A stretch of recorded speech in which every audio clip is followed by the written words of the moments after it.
no one is allowed to travel on the road after sundown. Growing up, I knew that something was off about my childhood town. For one, there was a list of unwritten, but mutually understood, rules that we had to observe. These rules, in all honesty, were pretty much just cultural taboos passed down from the older generation.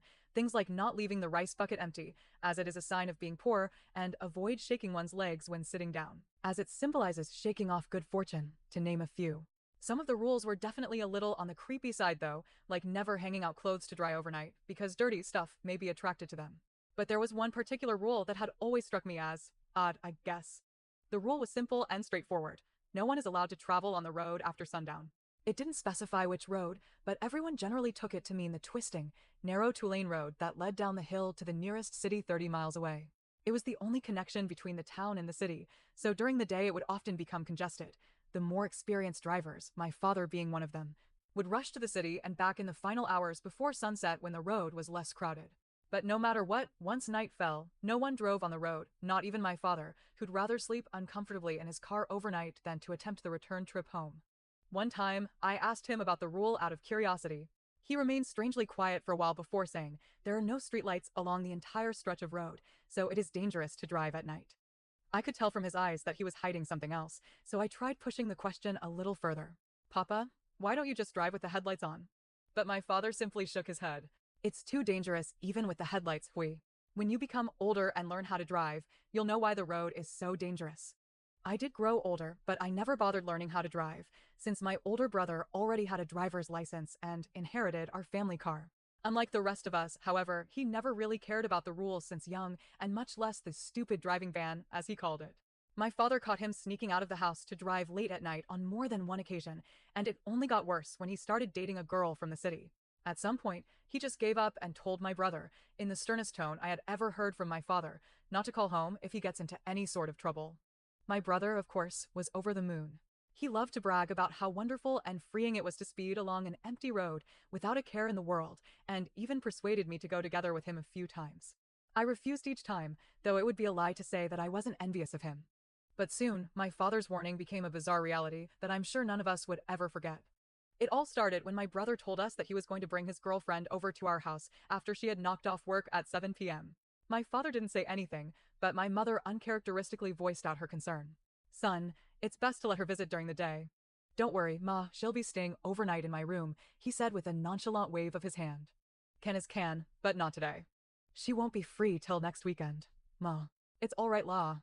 It was too obvious what my brother had in mind. I could only admire his tenacity as he hopped into our Toyota and screeched off into the vanishing sunset. Nothing seemed amiss at first, though my father and mother had a small argument in their bedroom that I couldn't catch before going to sleep early. Meanwhile, I was lying awake on my bed, secretly waiting for the sound of my brother's car to return so that I could sneak a glance at his mysterious girlfriend. "There's no way someone with his looks can land a pretty girl," was probably the thought running in my head when my ears caught the unmistakable ring of the telephone. Well, to be exact, my next-door neighbor's phone was the one ringing. Not many people could afford a landline back then, especially outside the major cities. My family hence borrowed my neighbor Ismail's phone whenever we needed to make or receive calls. Soon after the shrill ring stopped, Ismail knocked on our door loudly calling for my father. But despite him being a light sleeper, I couldn't hear the sound of my father getting out of bed to answer the door. I understood then that this was his way of teaching my brother a lesson. Ismail seemingly caught onto it too, because the knocks soon ceased and I heard him walking away from the door. I hesitated, wondering if it was really okay to leave my brother to his own devices and God knows where, before poking my head out of my bedroom window which faced the road outside. A bang? Was it from Kwan? "Oh, you're awake," Ismail exclaimed, though there was a grim look in his eyes. "Yes, his car has broken down somewhere below the hill. I'm going down to see if I can help him out. Are you coming along?" I agreed without a second thought and got into the front passenger seat of his silver cancel. Once we passed the last row of houses, it was as if the entire world had melted away. All I could see out of the windows was a thick, impenetrable fog of inky black. Ismail seemed unfazed, however. "A bang, you haven't turned on the headlights," I said, panicking when I realized he was driving almost blindly at 60 km/h and increasing. "No good," he replied calmly in Malaya. "The noise is already disturbing enough. The lights will anger them." I didn't dare to ask who exactly were we angering. We raced down the hill for what felt like an eternity in complete darkness, cornering so sharply at each twist and turn that the tiny hatchback seemed to skid on two wheels. It was only until we spotted two flashing amber lights in the distance that Ismail finally put his foot on the brake. "That's our car." I pointed at the Toyota parked by the roadside with its hazard lights on. Yes, I see it, Ismail muttered. But I don't see anyone in the driver's seat. Huh, but sure enough, when we neared the stranded Toyota, my brother was nowhere to be found. Instead, a girl sat in the front passenger seat, visibly shaken but otherwise unhurt. She didn't seem to react to our presence when Ismail stopped beside the car and rolled down his window. You alright? He shouted. When she didn't make a move, he pressed the horn until she finally turned her head towards us. I couldn't quite tell her facial expression because of how dark it was, but an inexplicable shudder ran down my spine when I felt her gaze on me. Are you here? To help? She spoke in a bare whisper. Where is Kwan? Ismail asked back, his voice becoming sharper all of a sudden. Where did he go? Her hand slowly gestured towards the pitch-black road ahead of us. Ismail paused for a moment before turning towards me. You stay here with the girl. I'll go find Kwan on foot myself. W8, a bang? By the time I fumbled with my seat belt and finally unbuckled it, he was long gone. The only saving grace was that he had left the key in the ignition, so I had the engine idling noise and the meager light from the dashboard to accompany me in the dark. Well, there was also the girl, but something about her felt extremely. Can you see them? There, behind your car. Her whispery voice startled me. I was about to question how in the world did she know my name, but curiosity got the better of me, and I turned my head around to glance at the rear window. At first, I wasn't sure what I was supposed to see. But then, the hazard lights from my brother's car flashed, and for a split second, I caught something stretching across the width of the road. What the hell was that? The hazard lights flashed again. And I could now make out the something to be shadowy wisps floating in a single row. My scream froze in my throat as the lights flashed once more, revealing 6 distinct humanoid figures standing shoulder to shoulder. And with every flash, the figures came closer. And closer. Their ghostly appearances becoming clearer and more defined. I was snapped out of my fright by a loud rap on the window. Hurry up and unlock the car door. I blinked, and the figures vanished as though they were never there to begin with. Somehow I managed to find the knob to release the door lock in the dark, and Ismail tossed my brother's limp body into the back seat with a grunt. I let out a gasp. Is he okay? He'll live, but they played a pretty bad prank on your brother, he said, settling into the driver's seat and starting the engine. No choice but to leave your car here, so tell your parents to meet me in the morning. I can drive them down here to get the car back. Okay. I hesitated before gathering the courage to ask, who are you talking about, a bang?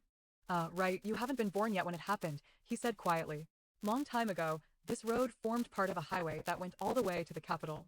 A lot of vehicles from the north used this road to get there, and because of the many sharp turns, it was easy to lose control if you weren't paying attention. Many accidents happened here as a result. One night, a long-distance bus was traveling on this exact road with 7 passengers, all high school students on a holiday trip to the capital. The driver was new to the road, and while overtaking another vehicle, he noticed that there was a bend ahead too late and couldn't stop the bus in time. He pointed at the road ahead absent-mindedly.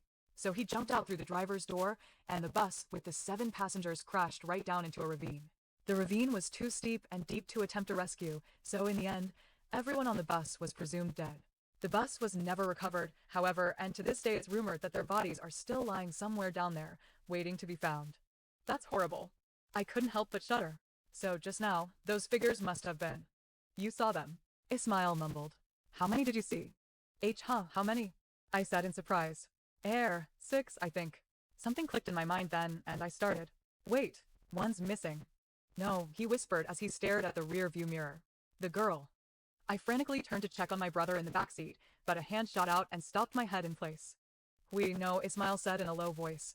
Don't look. That was the first time I've ever seen true fear in someone else's eyes.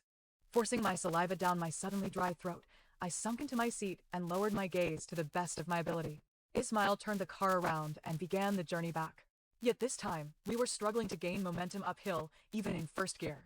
It felt like the car had become several times heavier than on our way down, and I was more than certain my scrawny and underweight brother wasn't the cause of it. A bang, what should we do? I muttered so softly that I thought he wouldn't catch what I was saying. They won't hurt us, he answered, though his voice was strained. Then, he began murmuring something under his breath, some sort of prayer chant, if I were to guess. The car suddenly jerked from side to side at that very moment, as if something heavy was thrashing about in the back seat. It took every fiber in my being not to scream out loud in panic. I swore I heard laughter from behind before the shaking abruptly stopped. Ismail didn't waste another moment and slammed the pedal to the metal, sending the cancel flying up the road at breakneck speed. If not for his driving experience, I wouldn't doubt for a second that we would have long ended up in a ravine too. It was only when the lights of the town appeared in the distance that we finally slowed down, and when Ismail pulled up next to our house, my father was already waiting by the front door. The two men exchanged a knowing look, and after thanking Ismail for his help, my father effortlessly hoisted my brother out of the car and into our living room.